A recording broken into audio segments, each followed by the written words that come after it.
হতে গেছে।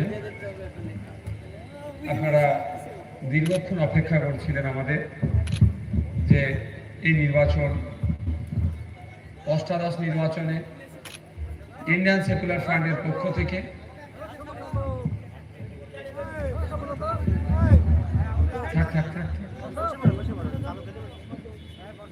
Indian secular ফ্রন্টের পক্ষ থেকে মুর্শিদাবাদ কেন্দ্রে জনাব হাবিব সাহেবের সমর্থনে আজকে আপনারা যারা এসেছেন, এদিকে মা বোনেরা থেকে শুরু করে বাপ ভাইরা যারা বসে আছেন, প্রত্যেককে আমি আমাদের পার্টির পক্ষ থেকে আন্তরিক অভিনন্দন, শুভেচ্ছা জানাই। এই প্রোগ্রামে আসতে গিয়ে বিভিন্ন বাধার সম্মুখীন হতে হয়েছে অনেককে হুমকিরও সম্মুখীন হতে হয়েছে। ব্যাপারটা হচ্ছে কারা হুমকি দিচ্ছে, বাধা দিচ্ছে, একটু দেখলেই দেখা যাবে। ওই সমস্ত যারা হুমকি বা বাধা দিচ্ছেন তাদের উদ্দেশ্যও বলবো, আর যারা বাধার সম্মুখীন হয়েও এসেছে তাদের উদ্দেশ্যেও দু চার কথা বলবো। প্রথমে বলি, তারা যে চারানা নেতাগুলো এই ভয় দেখাচ্ছে তাদেরকে গিয়ে বলবেন, বীরভূমের ভাগবন্ত তৃণমূল যাকে, সে এখন তিহার জেলের ভাত খাচ্ছে, মমতা ব্যানার্জিও তার কিন্তু তাকে জেল থেকে বার করতে পারেনি। বলবেন তাদেরকে, সন্দেশখালীর সম্রাট, সন্দেশখালীর রাজা বলে নিজেকে যিনি চিহ্নিত করেছিল, জাহির করেছিল, তাকে তো ভুল বুঝিয়ে বলেছিল তুই ধরা দিয়ে দে, 1 সপ্তাহের মধ্যে তোকে বার করে দেবো। এইভাবে তাকে, যতটুকু আমরা তথ্য পেয়েছি, তাকে অ্যারেস্ট করেছে, কিন্তু 1 সপ্তাহ কেন, মাস পার হয়ে গেল, তার সে জেলের বাইরের হাওয়া দেখতে পায়নি। তাই আপনার পাড়া যারা চারানার নেতা তাদেরকে বলবেন যে শান্তিপূর্ণভাবে সৌজন্যতার সাথে রাজনীতি করতে বলবেন, আমরাও সৌজন্যতার সাথে রাজনীতি করব। আর যদি মনে করে হুমকি ধুমকি ভয় দেখিয়ে আমাদের আইএসএফ এর কর্মী সমর্থকদেরকে বিতস্তত করিয়ে তৃণমূলের গুডবুকে নাম তুলবেন, তাহলে প্রস্তুত থাকুন, আগামী দিনে 5 টাকার পেনের খোঁচা এমন দেব। আর আবুল সাহেবকে কিন্তু অ্যারেস্ট করেছে প্রথম আমাদের মামলার জন্য, এটা থেকে মাথায় রাখিয়ে দেবে। আর আগামী দিনে শওকত সাহেবও কিন্তু জেলের ভাত খাবে, তারও আমরা কাগজপত্র রেডি করে নিয়েছি। আর আপনার পাড়ার থানার নেতা থেকে বেশি টাইম আমাদের কাছে লাগবে না। আমি ভেবে পাচ্ছি না, সত্যি আমি অবাক হয়ে যাচ্ছি, বুথের স্তরের এই নেতাগুলোর এত চর্বি কোথা থেকে আসে। মন্ত্রীরা, দলের বড় বড় নেতারা বিজেপির সাথে এক জায়গায় বসে চা খাচ্ছে, সিপিএম এর সাথে এক জায়গায় বসে চা খাচ্ছে, কংগ্রেসের নেতার সাথে এক জায়গায় বসে মমতা ব্যানার্জি, সোনিয়া গান্ধীজি, রাহুলজি এক জায়গায় বসে গল্প করছে, সীতারাম ইয়েচুরিজি এক জায়গায় বসে গল্প করছে। সেখানে কোনো সমস্যা হচ্ছে না, যত মারামারি, হানাহানি, হিংসা, বিদ্বেষ সব কেন এই বুথে হবে? একটু আমাদের ভাবতে হবে। ভাবার সময় এসেছে। ওই লড়াই লড়াই লড়াই চাই, লড়াই করে বাঁচতে চাই, এই স্লোগান আমরা কিন্তু আমাদের স্টেজ থেকে দিই না। কারণ লড়াই লড়াই লড়াই চাই, লড়াই করে বাঁচতে চাই নেতা বলে কেটে পড়ছে। আর ক্ষতিগ্রস্ত কারা হচ্ছে? এই চটে যারা বসে আছে। কে মার খাচ্ছে? চটের লোক। মারছে কে? চটে বসা লোক। কেস খাচ্ছে কে? চটে বসা লোক। জেল খাচ্ছে কে? এই চটে বসা লোক। আর নেতারা শুধু স্লোগান দিয়ে আর কেটে পড়ছে। ও স্লোগান আমরা বন্ধ করেছি আমাদের পক্ষ থেকে, ওই স্লোগান দিতে দিইনি। যেদিন দেখবো, আমি দেখতে চাই না, আমি প্রসঙ্গক্রমে বলছি, আর একটা ভালো স্লোগান দেয় অনেকে, যদি ব্যানার লিখতে লিখতে কালি শেষ হয়ে যায় তাহলে রক্ত দিয়ে নাকি লিখে নেবে, এই ধরনের ভালো একটা সুন্দর স্লোগান দেয়। বেশ ভালো কথা। আমি জানতে চাই, রক্তটা কি মোহাম্মদ সেলিম সাহেব দেয়? রক্তটা কি সুজন চক্রবর্তী দেয়? রক্তটা কি অধীর রঞ্জন চৌধুরী দেয়? রক্তটা কি অভিষেক ব্যানার্জি দেয়? রক্তটা কি মমতা ব্যানার্জি দেয়, না রক্তটা আমার বুথের ভাইয়ের রক্ত নাও তোমরা, এটাও আমি জানতে চাই। ভোটের মানুষকে শুধু একদম পিক আপ দিয়ে যা চলে যা, ও আর হতে দেওয়া যাবে না। জঙ্গিপুর থেকে দীর্ঘদিন ধরে এমপি করে কাকে আমরা পার্লামেন্টে পাঠিয়েছিলাম? প্রণব বাবুকে, তাই তো ভাই? তারপরে কাকে পাঠালাম? তার ছেলেকেও তো পাঠিয়েছি আমরা এমপি করে, হ্যাঁ, অভিজিৎ বাবুকে। কই তারা তো তখন বিড়াল লিখতে লিখতে কালির কম পড়ে গিয়েছিল, ব্যানার লিখতে লিখতে কালির কম পড়ে গিয়েছিল, কই একটু তো রক্ত দেয়নি? সে আমার ভাইয়ের রক্ত তখন তাদের প্রয়োজন ছিল না? এটাই বক্তব্য, এটা হতে দেওয়া যাবে না। আর এই প্রশ্নটাই যখন আমরা করছি খারাপ হয়ে যাচ্ছে। আমাদের বক্তব্য এই এনআইআর চটে যারা বসে আছে, এই দাদুগুলোকে গাছে তুলিয়ে পাখি পেড়েছ, দাদুগুলো গাছে উঠতে গিয়ে পাখি পাড়তে গিয়ে পরে হাত পা ভেঙেছে, মারা গিয়েছে, বছরে একবার করে এসে অমুক অমর রহে বলে ছেড়ে দিয়েছো, কিন্তু তার পরিবারগুলো কিভাবে দিন যাপন করছে একবারও ভাবনি। শুধু দাদুকে বোঝানো হয়েছে অমুক চলে আসবে, বিজেপি চলে আসবে, কংগ্রেস চলে আসবে, সিপিএম চলে আসবে, তৃণমূল চলে আসবে, ভোটটা আমাকে দাও। আমাদের দাদুদের নাকি দায়িত্ব ছিল ভোটটা দিয়ে শুধু কাউকে আটকানো। তাদের জমানা গিয়েছে, আমার বাপেদের সময় এসেছে, আমার বাবাদের সময় এসেছে। একই ভাবে নেতার ছেলেগুলো কি করছে, আমার বাবাকে এরকম বোঝাচ্ছে, গাছে ওঠো, পাখিটা বাবা যে পাড়তে গেছে পরে হাত পা ভেঙেছে, এসে পাখি তুলে দিয়েছে হাতে। এখনো নওশাদ সিদ্দিকী, অলিউর ভাই, হাবিব ভাই, এইসব মানুষকে এখন আবার বোকা বানানোর চেষ্টা হচ্ছে। আমার বাপ দাদুরা চাষি ভুষি মানুষ, রাজমিস্ত্রি, ডে লেবার, পরিযায়ী শ্রমিক, সকালে মাঠে যায়, সন্ধ্যায় মাঠে আসে, সহজ সাধারণ সরল মানুষ। যা বুঝিয়েছে ভাই তাই বুঝিয়েছো তোমরা। 75 বছর আমাদের মাথায় কাঁটাল রেখে তোমরা খেয়েছো, আর কাঁটাল ভেঙে খেতে দেবো না তোমাদেরকে। প্রচুর গাছে তুলিয়ে পাখি পাড়িয়েছো না? আমার দাদু গাছ থেকে পড়েছে, বাবা গাছ থেকে পড়েছে, বছরে এসে একটা করে দিন শুরু তোমরা মালা পরি আর অমর রাহে বলেছো। সারা বছরে বাকি 364টা দিন কিভাবে গিয়েছে একবারের জন্য ভাবেনি। সময় এসেছে নওশাদদেরকে দিয়ে আবার গাছে তুলে পাখি পড়াবো, অত সহজ নয়। নিজেদেরকে চালাক বলছি না, হাতে অ্যান্ড্রয়েড সেটে বুঝতে পেরে গেছি কি হচ্ছে। এখন নওশাদরা বলছে গাছে যদি উঠতে আমাকে যে পাখি পারবো সে পাখি আমার কাছে রাখবো, আমি অন্য কাউকে ভাগ দেব না। তখনই নওশাদরা কি হচ্ছে, সাম্প্রদায়িক। তখনই নওশাদরা বিজেপির দালাল, তখনই নওশাদরা অমুকের কাছ থেকে টাকা নিয়েছে। তবে একটা কথা আমরা সাথে কথাটা বারবার বলে আসছিলাম যে দেখো আপনিও গাছে উঠুন, পাখি পারুন। যদি গাছে উঠতে না জানেন বলুন, গাছে ওটা শিখিয়ে দিচ্ছি। তাও পারবেন না, মই লাগিয়ে মইটার সাথে গাছকে ভালো করে বেঁধে দেবো, তার দায়িত্ব আমি নেবো। কিন্তু আপনাকে গাছে উঠতে হবে ভাই। আপনি গাছে উঠবেন না, রাঙা পাখি নেবেন, ও দিন গুজার গিয়া, ও আর হতে দেওয়া যাবে না। রাগ ওই জন্যই এটাও বলেছিলাম, গাছে পাখি পাড়তে উঠেছেন, যদি গাছ থেকে পড়ে যান তলায় দাঁড়িয়ে আছে খাম, ক্যাশটা লুপে দেবে, আপনার ক্ষতি হতে দেবে না। এতটাও আমরা বলেছিলাম, তাও সহ্য হয়নি, তাও সহ্য হয়নি। আমরা অন্যের হয়ে গাছে উঠে পাখিটা পেড়ে এনে দেব, তখন গুড মুসলিম মুসলমান। নওশাদ সিদ্দিকী ভালো মুসলমান, অধ্যাপক বাপি সোরেন আদিবাসী সমাজের মানুষ, সে গাছে উঠে পাখিটা পেড়ে অমুককে দেবে, ও খুব ভালো আদিবাসী। অধ্যাপক অজয় কুমার দাস, তিনাকে আমরা মথুরাপুর লোকসভা থেকে কন্টেস্ট করাচ্ছি, আর অধ্যাপক বাপি সোরেনকে ঝাড়গ্রাম লোকসভা থেকে কন্টেস্ট করাচ্ছি। এনারা যখন গাছ থেকে পাখিটা পেড়ে এনে কারো হাতে দিয়ে দেবে তখন খুব ভালো দলিত, বাহ, এর মতো ভালো দলিত পাওয়া যায় না। যখন মাহিউদ্দিন মাহি, যার চাকরি চুরি গিয়েছে, সে যখন গাছ থেকে এসে পাখিটা পেড়ে কারো হাতে দিয়ে দেবে তখন বলবে ও এর মতো ভালো মুসলিম আর পৃথিবীতে দুটো নয়।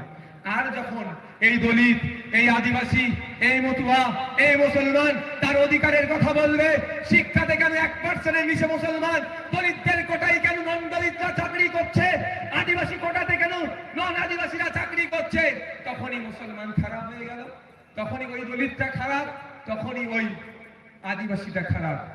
কার টাকা নিয়ে তুমি দালালি করছো বলে ট্যাগ লাগিয়ে দিচ্ছে। আচ্ছা আপনারা বলুন তো, আপনারা তো 17 বার আপনার দাদু, আপনার বাবা আর আপনি মিলে ইতিপূর্বে 17 বার পার্লামেন্টে দেশের আইনসভার মধ্যে আপনারা প্রতিনিধি পাঠিয়েছেন। যে সমস্যা মুর্শিদাবাদের ডেভেলপ হয়েছে, সমস্যা সমাধান এটা বলুন। পাশের বিধানসভা 25 বারের এমপি বড় বড় কথা বলে। আমি আগের দিন জঙ্গিপুরে এসে বলেছি, সময় আসছে পাবলিক কোশ্চেন করবে, প্রস্তুত থাকুন, উত্তর দিতে হবে। শুধু প্রেস কনফারেন্স করে ও চলবে না। সাহস থাকলে নওশাদ সিদ্দিকীর সামনে বসুন আপনি। নওশাদ সিদ্দিকী কে, সিদ্দিকী ফিদ্দিকী হারে হারে বুঝতে পারছে, ওই জন্য আর মাথা কাজ করছে না। আমরা আরে 25 বছরের এমপি, মুর্শিদাবাদের এমপি, মুর্শিদাবাদ থেকে গিয়েছে। মুর্শিদাবাদ একটা পিছড়ে বর্গের জেলা, এই জেলায় একটা উন্নত মানের এমসের মতো হসপিটাল কেন হলো না? অধীর বাবুকে কিন্তু জবাব দিতে হবে, হবে না ভাই? আমরা তো অভিষেক বাবুর কাছ থেকে চাইছি জবাব। আপনার পিসি অনেক বড় বড় কথা বলেছিল 2011 সালে ক্ষমতায় আসার আগে, যে সংখ্যালঘুদের সাচার কমিটির সুপারিশগুলো বাস্তবায়ন করা হবে, মুসলিমদের শিক্ষা, স্বাস্থ্য, কর্মসংস্থানে ডেভেলপ করা হবে। কিন্তু দুঃখের বিষয়, দিনের শেষে কি দেখলাম? 2011 সালের আগে মুসলিমদের শিক্ষাতে 3 থেকে 4% ছিল। 100 জন সরকারি চাকরি করলে সেখানে 3 থেকে 4 জন মুসলিম সমাজের ছেলে মেয়েরা উপস্থিত ছিল। আর আজকে 2024-এ দাঁড়িয়ে, অর্থাৎ এই সরকারের 12 থেকে 13 বছর চলছে, এই 13 বছরে দেখলাম মুসলিমদের সরকারি চাকরিতে 1% নিচে নেমে গেছে। এটাও কিন্তু আগামী দিনে অভিষেক ব্যানার্জি, মমতা ব্যানার্জির কাছ থেকে জবাব বাংলার মানুষ চাইবে। বড় বড় কথা বলছে নাকি আমাদেরকে ছেড়ে না। আরে ওনাদের বাপের বাপ, তার বাপ আমাদেরকে ভালো করেছে না, এখন আর সহ্য করতে পারছে না, ভুলভাল বকছে। আমি অবাক হয়ে যাচ্ছি, একটা সিনিয়র লিডার, তার কাছ থেকে বসো না, চেয়ারের অভাব হচ্ছে না কষ্ট হচ্ছে?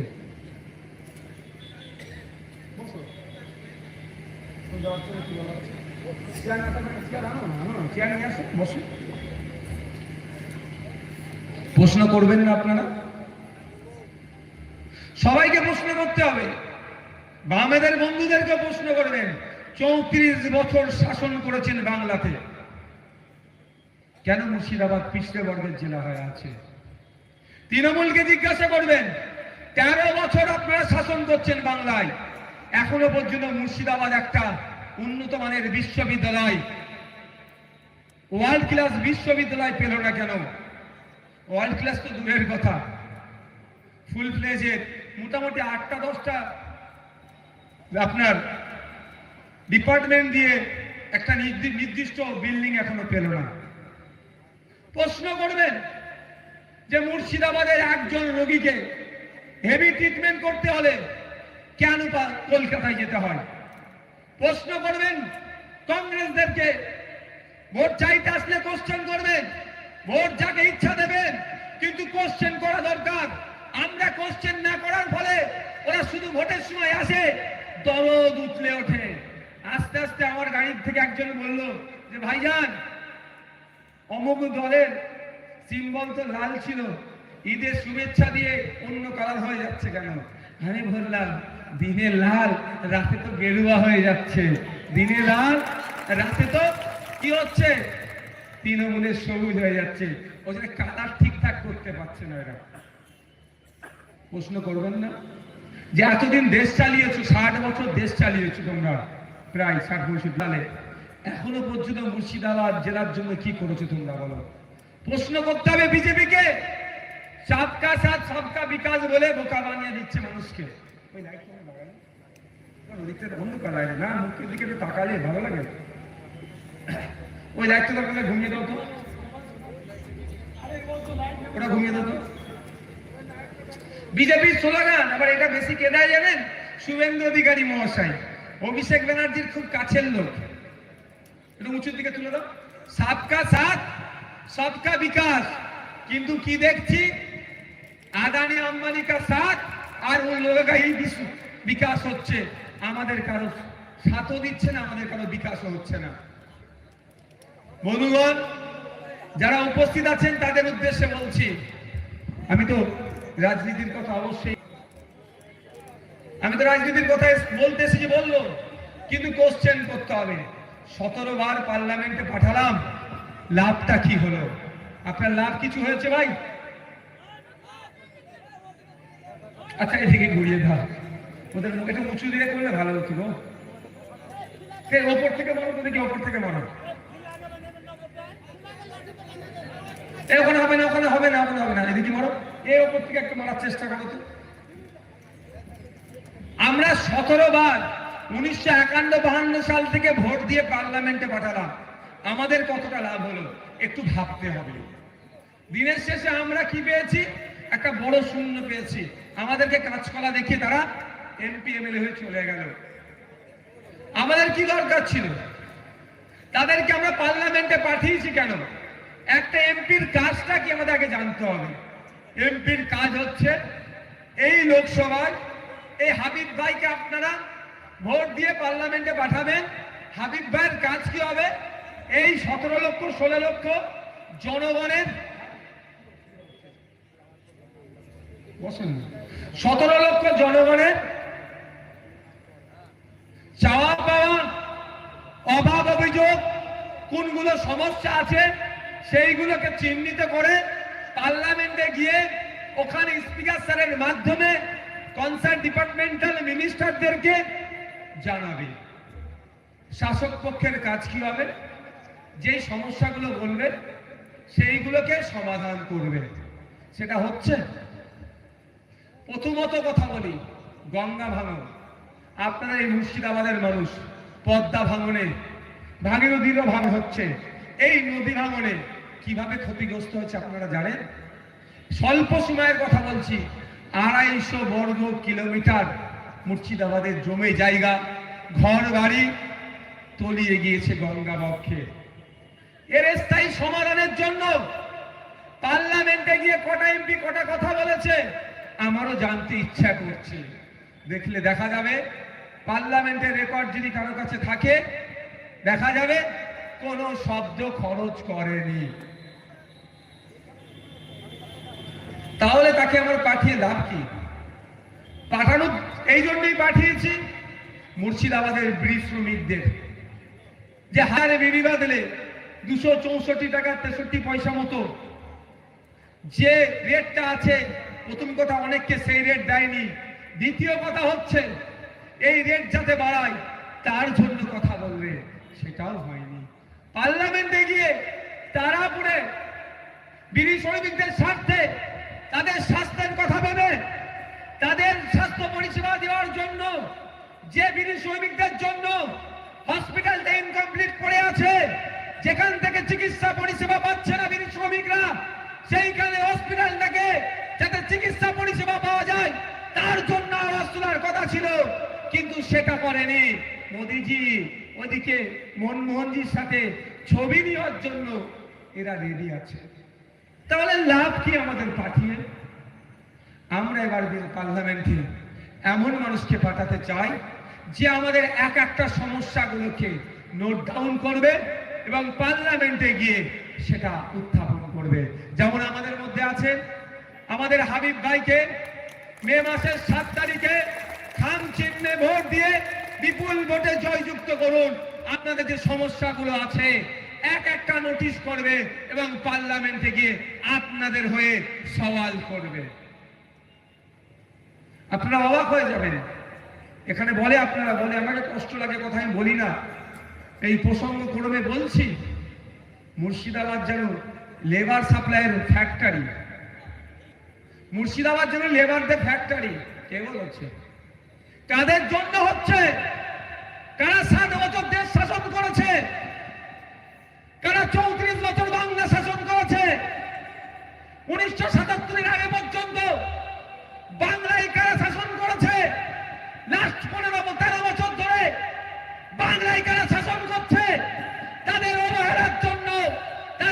চাই না মুর্শিদাবাদের মেধাগুলোকে সঠিক জায়গায় কাজ করার, মুর্শিদাবাদের মানুষগুলোকে সমাজের মূল স্রোত নিয়েছে এরা এলাকায় থেকে এদের মেধা বিকাশ ঘটিয়ে এখানে থেকে পরিবার পরিজনকে নিয়ে সুখে স্বাচ্ছন্দ্যে থাকুক, এরা চায় না।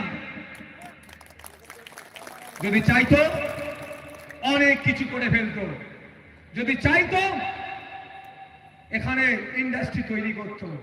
ইন্ডাস্ট্রি তো দূরের কথা, রেজিনগরে দেখুন শিল্প করার, বেলডাঙ্গায় দেখুন শিল্প করার জন্য এই মুর্শিদাবাদবাসীর এই নদিয়ার ওই সংলগ্ন এলাকার গরিব কৃষকদের জমিগুলো নেওয়া হয়েছিল, সেটা নিয়ে এখন কারা আত্মসাৎ করছে?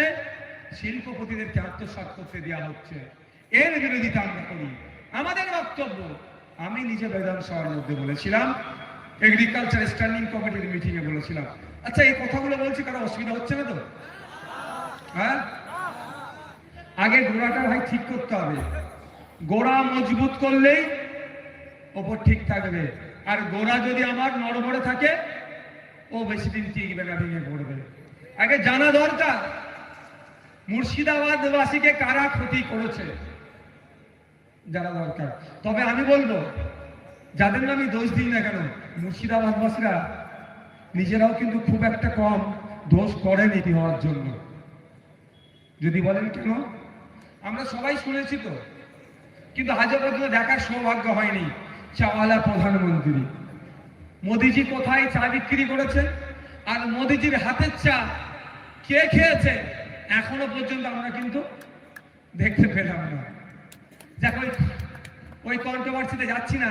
ঠিক যেভাবে আমাদের রাজ্যের মাননীয়াকে ডক্টরেট ডিগ্রি দিয়েছেন, উনি কোথা থেকে পিএইচডি করেছেন সেই ইউনিভার্সিটি খুঁজে পেলাম না, ঠিক একইভাবে মোদিজির হাত থেকে কে চা নিলেন বা কোন দোকানে মোদিজি চা বিক্রি করেছেন খুঁজে পেলাম না। কিন্তু একটা জিনিস তো ক্লিয়ার হচ্ছে যে মানুষ যদি চায়, চাওয়ালাও দেশের প্রধান হতে পারে। আপনি যদি চান হবে, তাই তো? অর্থাৎ আপনার হাতে সে পাওয়ারটা আছে, ভোট। সংবিধানে আপনার ভোটাধিকারের কথা উল্লেখ করা আছে, আপনার পাওয়ার দেওয়া আছে।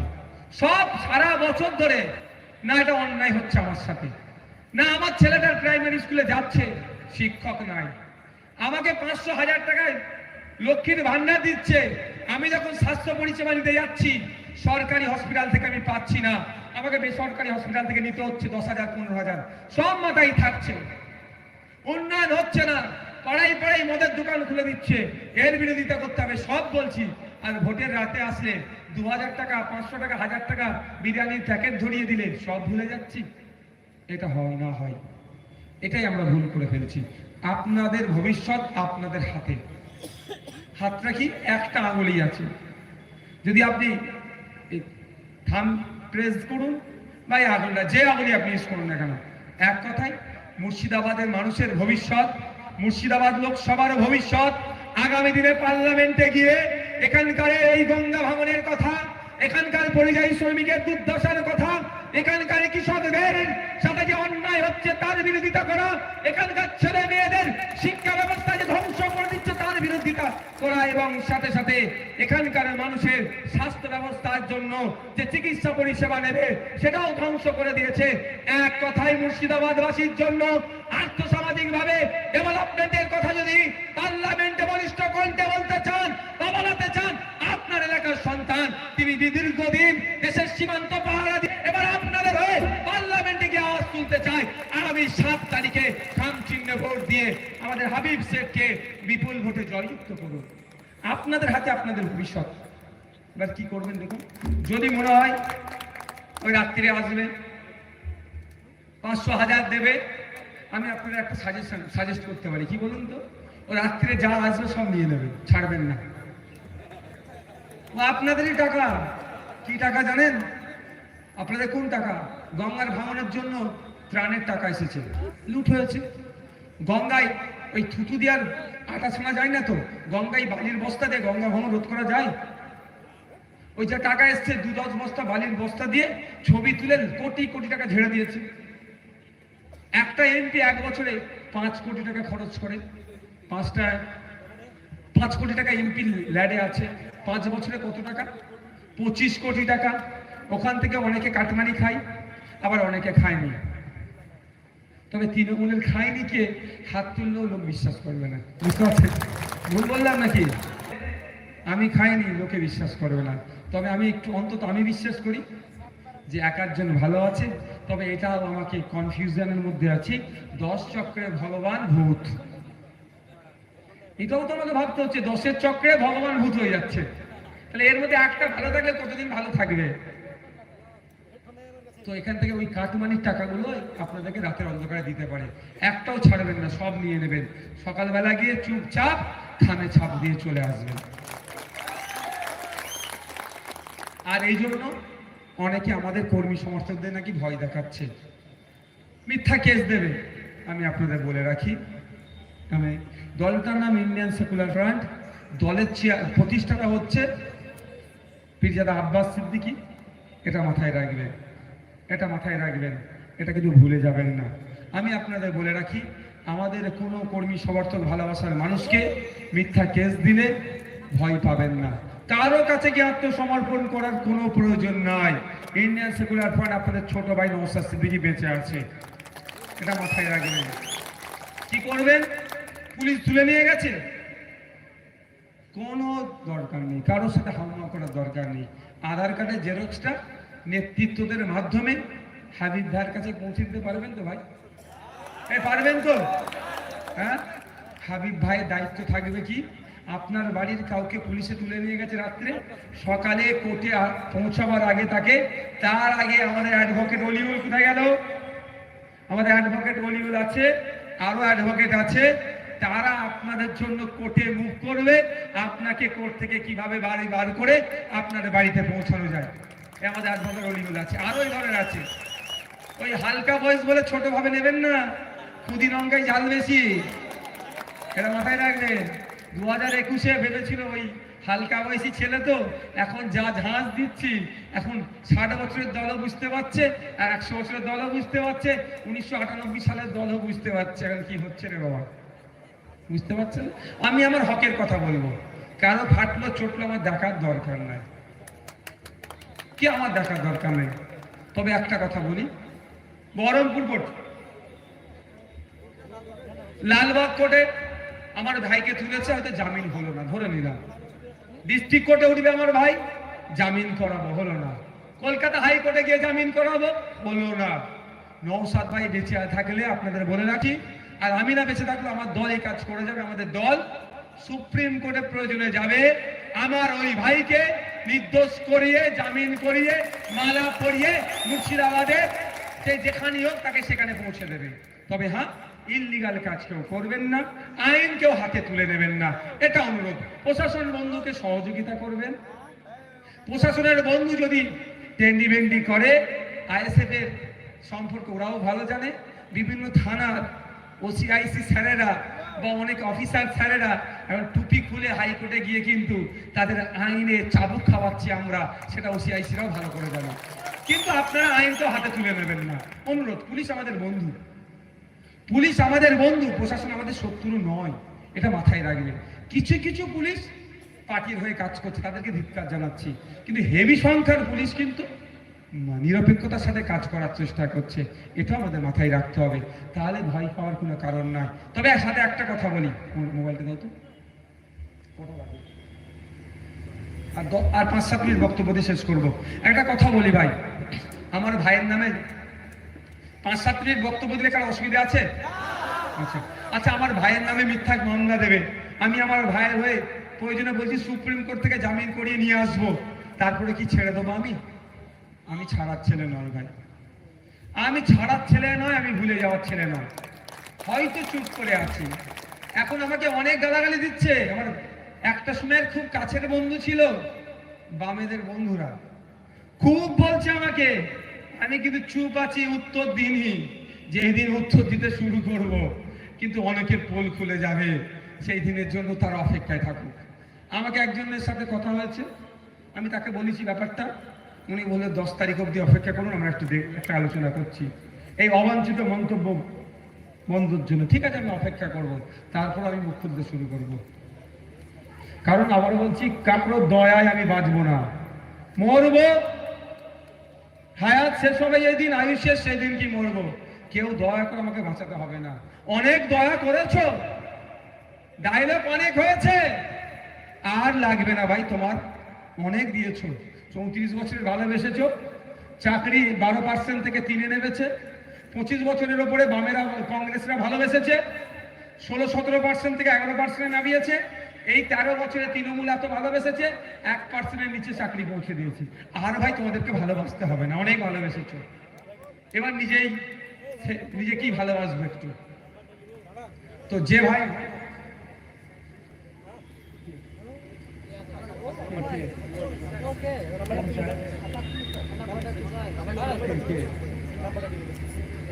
আচ্ছা ঠিক আছে, হ্যাঁ স্যার বলুন।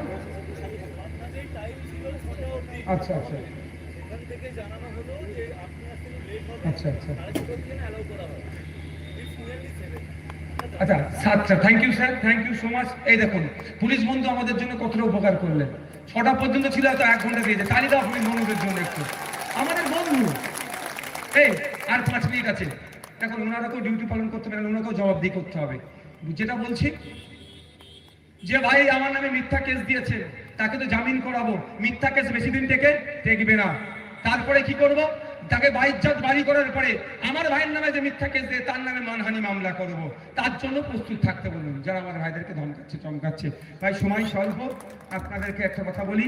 অনেকে বলছে বিজেপির দালাল, অনেকে বলছে তৃণমূলের দালাল। আমি ওপেন আপনাদের বলে যাচ্ছি, আমি আগেও বলেছি, আজকেও বলছি, বিজেপি শুনেছি নাকি হাজার হাজার কোটি টাকা দেয়। আমার হাজার হাজার কোটি টাকা লাগবে না, 1000 কোটি টাকারই ব্যবস্থা করতে বলুন। যে বন্ধু করে দেবে তার 900 কোটি দেবো, 100 কোটি আমরা পার্টি চালাতে রাখবো। অর্থাৎ 90% তাদেরকে দিয়ে দেবো, 10% আমরা রাখবো। এই ব্যবস্থা করতে বলবেন। ব্যাপারটা কি জানেন, সহ্য হচ্ছে নাকি? ফিরাদ হাকিম হয়ে পাশে বসে থাকবে, বীরবাহ হাসদা হয়ে পাশে বসে থাকবে, এটা ওদের সহ্য হবে। তখন খুব ভালো ছেলে। আর যখন অধিকারের কথা বলবে, তখন বিজেপির দালাল মুসলমানদের দল হয়ে যাবে, মৌলবাদী হয়ে যাবে। তুমি যাই সার্টিফিকেট দিও না কেন, আমি তোমার সার্টিফিকেটকে পরোয়া করি না।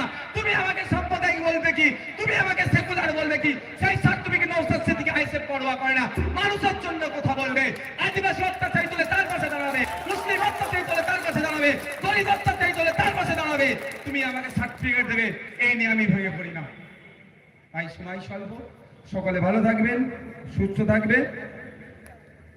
আমাকে ডায়মন্ড হারবারে দাঁড়ায়নি কেন? তো যদি ডায়মন্ড হারবারে দাঁড়াতাম, এখানে এসে না দাঁড় করিয়ে দেওয়ার চেষ্টা অনেকে করেছিল।